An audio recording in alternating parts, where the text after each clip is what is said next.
Hi, I'm Coady here at Trait Studio in the heart of Warwickshire. Today I will be showcasing for you a curly mullet with a sharp tight skin fade on the side, and we'll be using the new Uppercut Deluxe control cream. It's been a while since Callum's had a haircut. This is quite dry.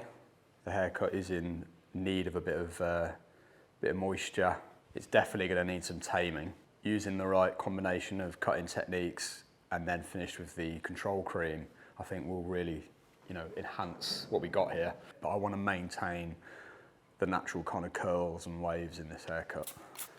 So I'll begin by wetting it down, because I will start with the top first. Now I'm just going to map out the haircut. It's like a sponge. It just like soaks up the water. So you might notice that I'm not taking like a horseshoe, or I'm not completely separating the round of the head off here. I am literally just working with the way the growth patterns want to go. So you can see that I'm making sure that the hair that wants to go back is going back, and the hair that wants to go forward and connects to the top is going forward.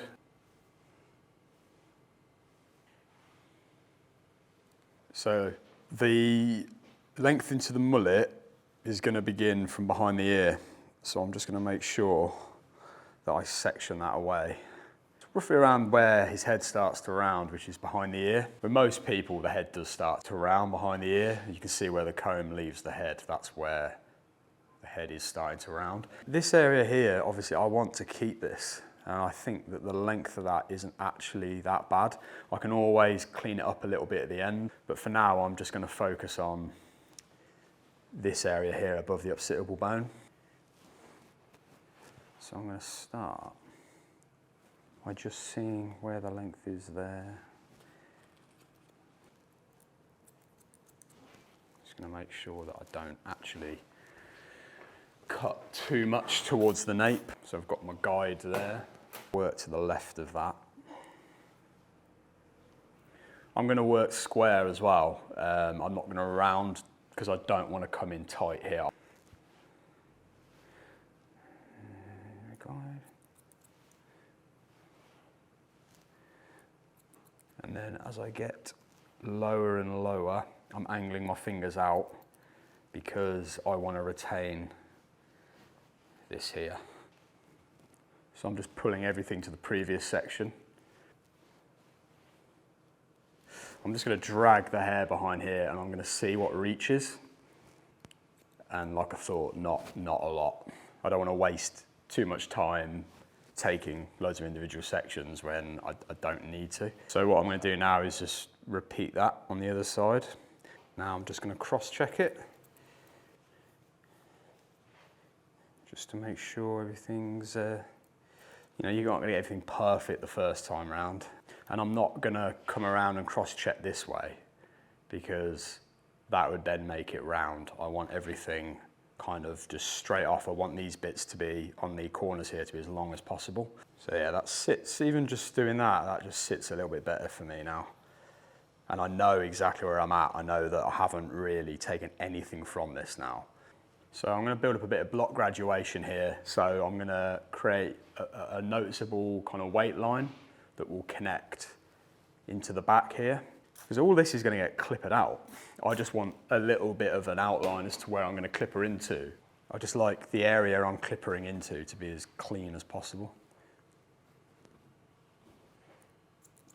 So when we come behind the ear, I'm just going to angle my fingers out and just be very conscious of anything behind the ear here, which really brings out the mullet. Yeah, nice dude. So I'm just going to release the top and just connect in the right places. Fringes like this, which are just a mass of like growth patterns, I like to leave the fringe till the end, just so I can like have the most control over it. What I'm going to do is I'm going to create a profile section, my guide for the top, and then I'm in complete control of what shape I want to make on top. So I'm going to begin at the front. I'm just going to bring the hair straight up. There's a little triangle of weight there, and I'm just going to point cut it just to maybe when this falls now, it'll be a little bit softer. And there isn't a huge amount to come off the top. I think we really want to exaggerate those curls, and I'll just connect to that length there. There we go. So now you're working horizontal. Yeah, I do work vertically a lot as well. I sometimes find this is just sometimes visually a bit easier for me. Is there a reason you're point cutting and not point? Yeah, I feel like, you know, this is all about texture and more of a natural finish. So I just want to enhance that every little way that I can. It's less of a uniformed kind of finish, this haircut. As we get towards the front, there should be a little bit more. There you go.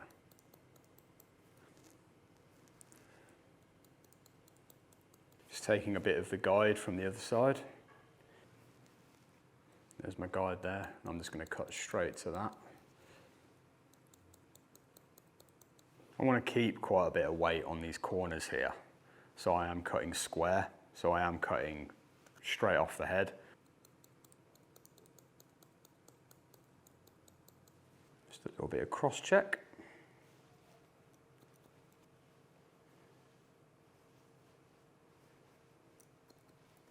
Now I'm just going to connect the sides. We want this heaviness at the front, we want this fringe, so I don't want to cut any of the fringe in this technique. So find the recession point where the fringe begins, and I'm going to get that fringe out of the way and create a section that cuts through the head. And again, being wary of retaining this behind the ear, I'm just going to see if any hair is overlapping and disconnecting, and I'm just going to take that hair, but there's not a great deal to take, so that's okay. Just basically, there's my guide, and I'm just doing dot to dot basically. I'm just joining all the dots now. So now I know when I comb this down, I've not cut any of the fringe. Next step, I want to get some control cream into the hair. This hair is like a sponge. It's very dry, just naturally dry hair, and it just absorbs everything.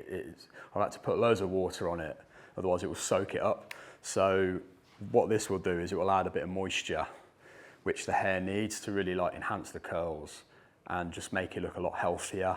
A slight natural sheen to it, almost like a very subtle conditioner, and it will also, on top of that, control the frizz. Make sure it's evenly dispersed in the hands, and then I'm really going to go in and just scrunch this in now, like really deep into the roots of the hair. I'm going to, like I say, use this diffuser, but I'm not going to dry it completely. I'm going to leave it a little bit, not wet, just slightly damp.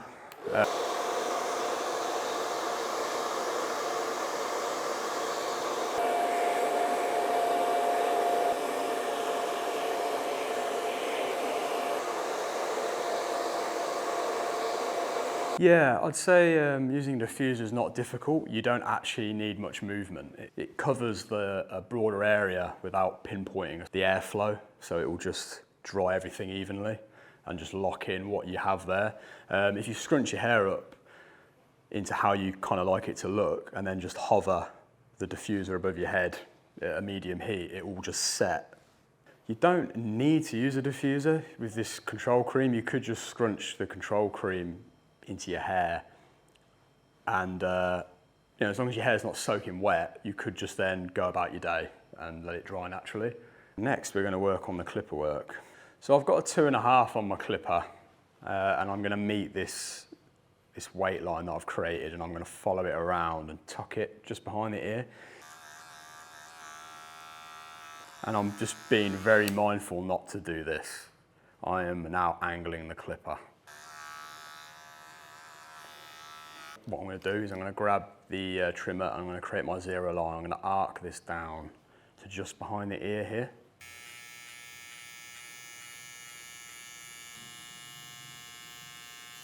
Bring it down just behind the ear, and I am just going to stop I can always come back to this, but I'm just going to stop little by little, you know.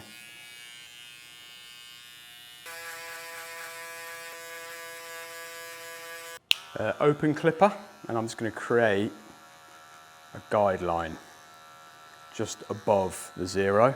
And again, every time I'm going in with this clipper, I'm angling the clipper to just behind the ear. I'm just going to close it slightly. Again, I will always come back to this and refine it, but just for now, I'm just going to tap this line away as best I can. Just using the corners. 1.5 or 1.5 next. We're also going to add a bit of strength on the line up here, or where the temple is, so the C cup. So I'm just being mindful not to take too much weight there as well. So I'm going to start just behind it. Again, I'm angling the clipper just down towards behind the ear.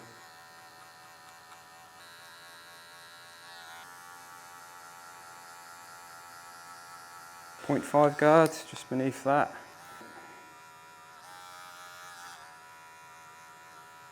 And then just refine slightly with the open blade. Open, close. Not cutting into it too much, but just to create a bit of strength on it.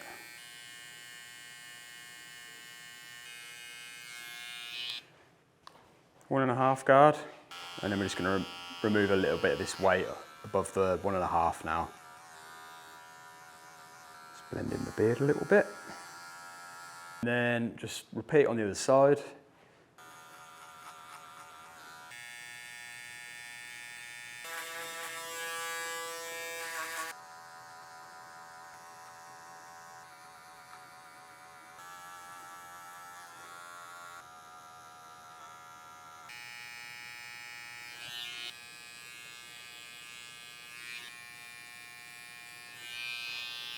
So I'm just going to get some clipper over comb in and just ever so softly just take any harsh ends, and then I will go back in with some scissors and just soften it to refine it.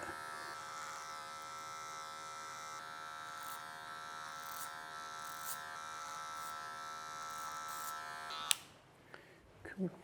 I'm just going to further soften it slightly and just refine any blemishes using the thinning scissors or blending shears, however, whatever name you want to call them. And I'm literally just softening the ends that are coming through the comb. I've got my length established. I don't need to go in with scissor over comb.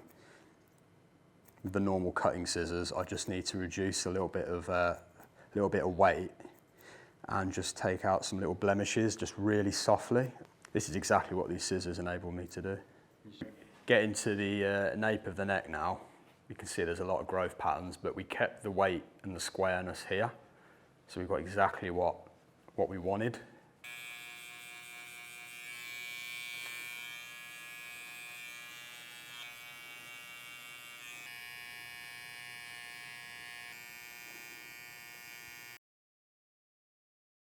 I usually start with 3 pumps of the control cream.